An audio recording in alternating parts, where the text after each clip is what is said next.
Você já parou para pensar que alguns filmes começam muito antes das câmeras começarem a rodar?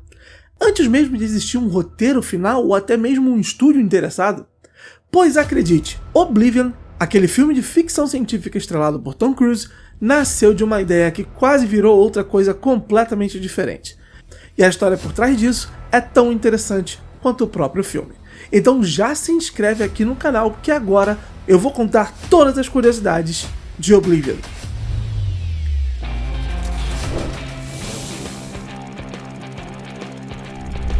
Tudo começou em 2005, quando o diretor Joseph Kosinski se mudou para Los Angeles. Foi ali que ele começou a escrever um tratamento de história que, com o tempo, se transformaria em algo inesperado. Um projeto de graphic novel chamado Oblivion, criado em parceria com a Radical Comics. Curiosamente, essa graphic novel não chegou a ser publicada oficialmente naquele momento. Mas a ideia era boa demais para ficar guardada na gaveta. Em agosto de 2010, a Disney se interessou pelo projeto e adquiriu os direitos da história. A partir daí, começou o processo de transformar aquela ideia em um filme de verdade. O roteiro foi inicialmente desenvolvido por William Monahan, vencedor do Oscar por Os Infiltrados. Pouco tempo depois, em março de 2011, foi anunciado que Carl Gadusek faria uma nova versão do roteiro, refinando ainda mais a história para o cinema. Só que havia um problema. A Disney queria que o filme tivesse classificação PG, ou seja, algo mais voltado para o público familiar. Só que manter a história dentro desse limite acabou se mostrando impossível. O tom da narrativa, mais sério e mais sombrio, simplesmente não se encaixava nesse tipo de classificação. O resultado? A Disney decidiu abrir mão do projeto.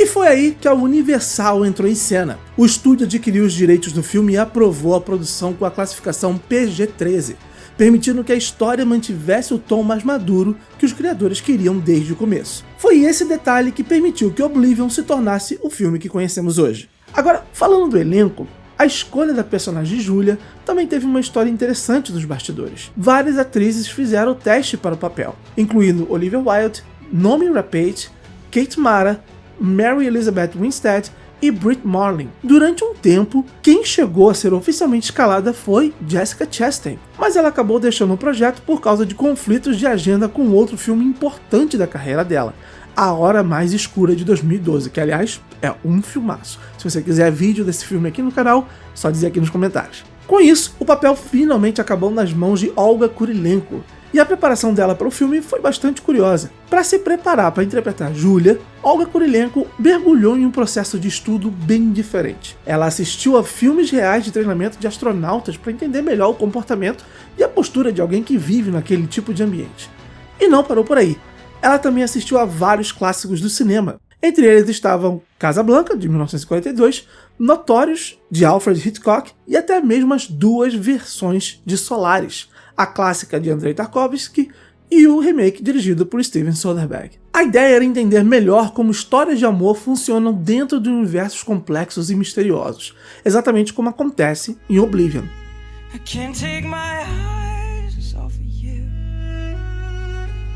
Durante as filmagens, parte da produção foi levada para um dos lugares mais impressionantes do planeta, a Islândia. A equipe passou cerca de 10 dias filmando em locações reais por lá. E existe um motivo bem específico para isso. Em determinada época do ano, na Islândia, o sol praticamente não se põe. O dia dura quase 24 horas. Kosinski queria justamente aproveitar essa característica.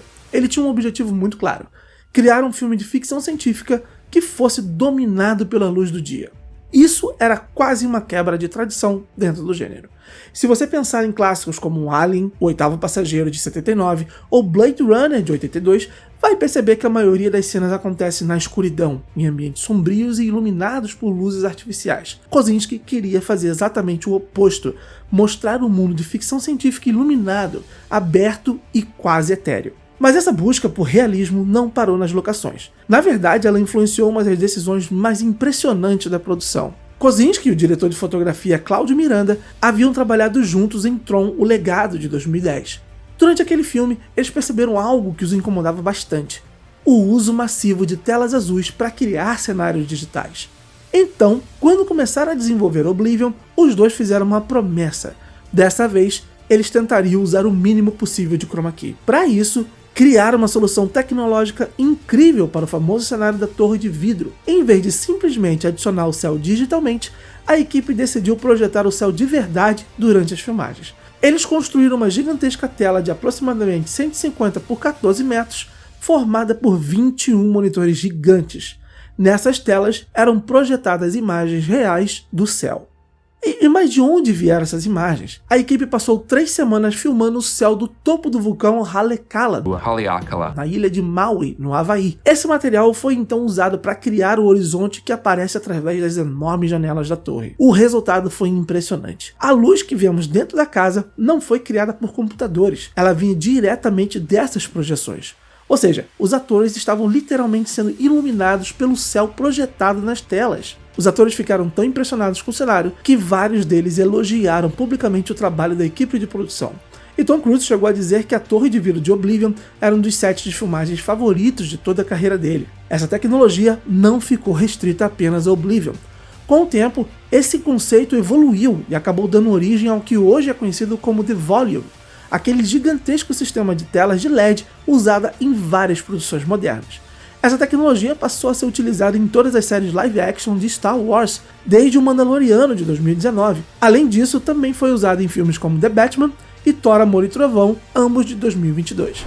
Você já assistiu Oblivion e pensou: nesse mundo parece real demais para ser apenas efeito especial? Pois saiba que muitos detalhes do filme foram pensados em um nível de cuidado impressionante. Desde veículos futuristas inspirados em helicópteros reais, até referências literárias profundas escondidas dentro da história. Vamos começar por um dos elementos mais icônicos do filme, a nave usada por Jack Harper. Para criar a famosa Bubble Ship, a produção decidiu construir uma versão em tamanho real da nave, não apenas para uma maquete ou algo que seria completado digitalmente depois. Era um veículo físico, com portas que realmente se abriam sozinhas e um interior totalmente funcional para as filmagens. Oh my God, it's beautiful. E é aqui que entra um outro detalhe interessante. Tom Cruise, que interpreta Jack Harper, também é piloto licenciado na vida real. Por causa disso, ele participou ativamente do desenvolvimento do design e dos controles da nave, ajudando a tornar o painel mais realista do ponto de vista de um piloto. Mas a inspiração para o visual do Bubble Ship não veio do espaço. Na verdade, o diretor Joseph Kosinski se inspirou em um helicóptero clássico chamado Bell 47. Ele se apaixonou pelo design da aeronave depois de ver um exemplar exposto no lobby do Museu de Arte Moderna de Manhattan, em Nova York. E falando em veículos do filme, você talvez tenha reparado na moto usada por Jack. Ela parece futurista, mas na verdade é baseada em uma moto real, a Honda SRF 450X.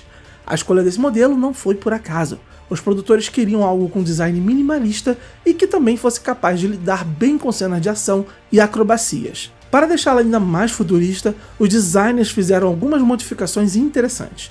Os tubos de escape foram escondidos e o tanque de combustível foi reduzido para comportar menos de 1 litro de gasolina. Isso significa que, teoricamente, a moto teria apenas cerca de 20 minutos de autonomia antes de ficar sem combustível. Claro que isso foi pensado mais para o visual e para o conceito do veículo do que para o uso real. Agora vamos falar de uma cena memorável. Existe um momento no filme em que Jack Harper aparece em um precipício, regando uma pequena planta. Aquela cena foi filmada em um lugar real chamado Earl's Peak, na Islândia. E não é qualquer lugar. O pico fica a cerca de 600 metros de altura e a localização é tão remota que a equipe de filmagem precisou usar helicópteros para transportar pessoas e equipamento até o local. Ou seja, aquela paisagem incrível que aparece no filme não é cenário digital, é realmente um dos ambientes naturais mais impressionantes da Islândia. Em determinado momento da história, Jack encontra um livro antigo, Lays of Ancient Rome, escrito por Thomas Babington Macaulay. Dentro desse livro, existe um poema chamado Horatius, e é justamente esse trecho que Jack começa a ler. O poema é baseado em uma história da Roma Antiga.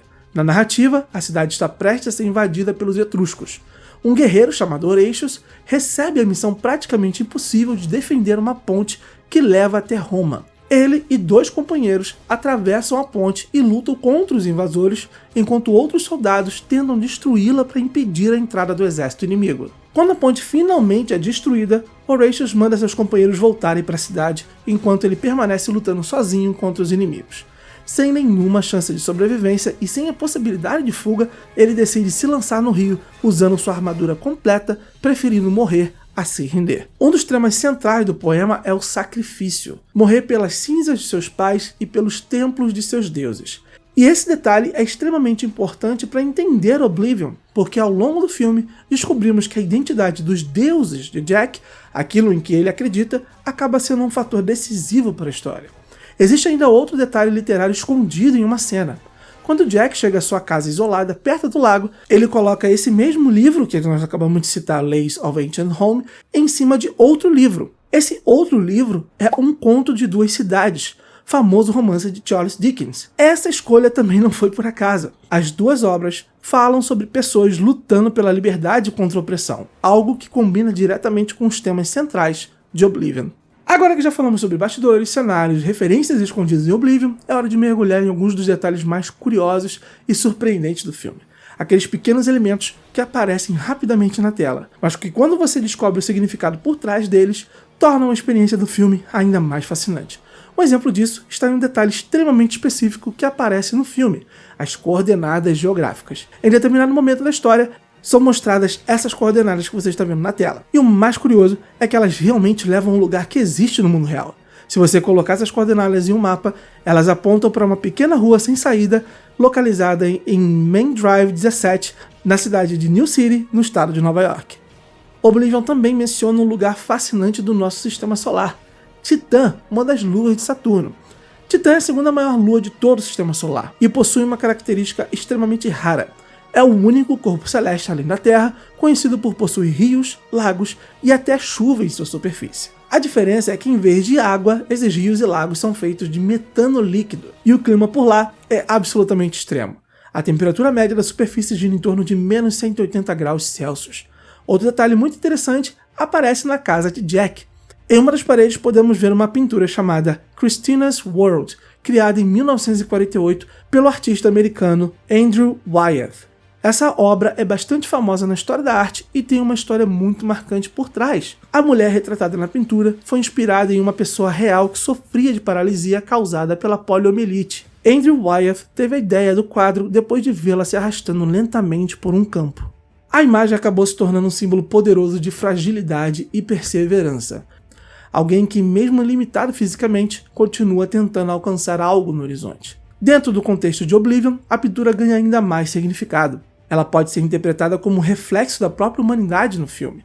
Uma civilização praticamente destruída, enfraquecida, mas ainda lutando para encontrar sentido e sobrevivência. E também pode ser vista como uma metáfora para a personagem Victoria, que vive presa a uma realidade limitada, completamente obcecada pelo Tet e pelo papel que acredita ter naquele sistema. Outro detalhe curioso aparece em uma cena de flashback. Quando Jack segura um anel diante de um binóculo, podemos ver ao fundo os novos prédios do World Trade Center, já concluídos. O interessante é que o filme foi lançado em abril de 2013, mas a primeira torre do novo complexo do World Trade Center só foi finalizada em outubro daquele mesmo ano. E dentro da cronologia da história de Oblivion, aquela cena deveria acontecer por volta do início de 2017. Mas talvez a interpretação mais profunda do filme esteja escondida no próprio significado simbólico dos personagens principais. Jack e Victoria podem ser vistos como representações simbólicas das forças masculina e feminina da natureza. Existe uma antiga referência ligada ao Templo do Rei Salomão, onde duas colunas marcavam a entrada do templo. Uma delas era a coluna Jachin. Você é vergonha da profissão! Ou Jachin, associada ao princípio masculino, a força e a ação. Outra era Boaz, ligada ao princípio feminino, a beleza, a fertilidade e a criação. E esse simbolismo ajuda até a explicar o design do próprio Tet. A entidade possui uma forma semelhante ao triângulo invertido, símbolo tradicional associado ao feminino, representando o cálice, o ventre ou até mesmo o Santo Graal. Um detalhe visual que pode passar despercebido, mas que adiciona mais uma camada de significado à história. E quando você começa a perceber todas essas referências, ciência, história, arte, simbolismo, literatura, fica claro que Oblivion é um daqueles filmes cheios de pequenos detalhes escondidos. Detalhes que fazem a gente perceber que às vezes um filme de ficção científica pode ser muito mais profundo do que parece à primeira vista. Agora eu quero saber de você, depois de descobrir todas essas curiosidades sobre Oblivion, qual delas mais te surpreendeu? Conta aqui nos comentários, eu adoro ler as teorias e interpretações de vocês. É claro, se você gosta de descobrir curiosidades e detalhes escondidos em filmes e séries, já deixa o like aqui, se inscreve no canal e ativa o sininho para não perder os próximos vídeos. E se quiser apoiar o canal diretamente, você também pode se tornar membro clicando no botão Seja Membro. Porque aqui a gente sempre descobre que por trás de um grande filme sempre existe uma história ainda mais interessante. A gente se vê no próximo vídeo. Até lá!